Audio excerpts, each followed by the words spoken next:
Hi guys, welcome to another episode of Do It Yourself Credit Repair. This is Muzi Syed, owner of Do It Yourself Credit Repair website, DIY Credit Help, and also of certified credit consultants. Today I'm going to let you in basically on the distribution of credit score. A credit score is basically your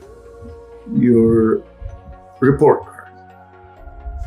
Whatever you've done, like you don't do well in math, you get low numbers. You don't do well in some other subject, you get low numbers. You do well in some subjects, you get high numbers. So that's what a credit score is. Let me explain the distribution of credit score. There are myths.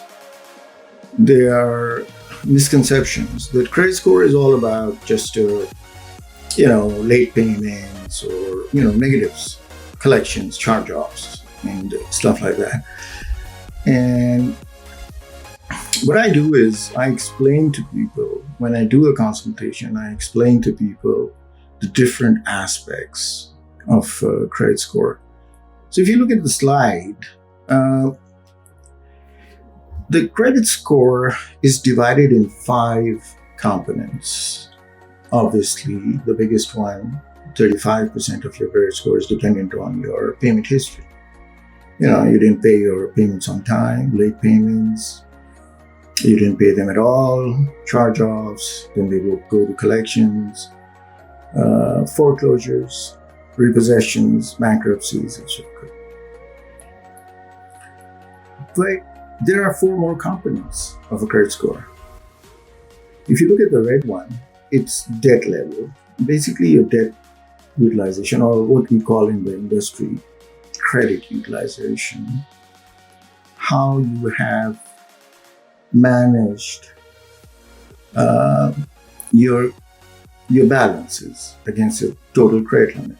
Like, for example, you have a $1,000 credit limit and you're using $800. That's very high. It's 80% credit utilization. I'm going to explain all of this in the subsequent videos. Then you have length of credit.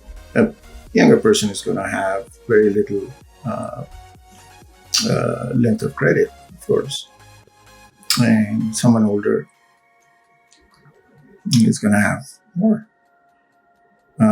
Then we have inquiries. Inquiries are essentially every time you apply for credit, you go to any bank or stuff like that, or apply for a credit card or anything like that. That is called inquiries or credit pulls. And then the mix of credit. Mix of credit is 10% of your credit limit. And it's basically, the bureaus like to see 3 revolving accounts and 1 installment account, like a car payment and stuff. I'm going to explain more in the subsequent videos. So please stay tuned and like our YouTube channel, our Facebook page, Certified Credit Consultants, Facebook page, DIY Credit Help. And if you want, you can email us to any of our email addresses, and I will let you in the group called Credit Education, so you can learn more. Just wait. I'll be putting in the next videos in the next few minutes.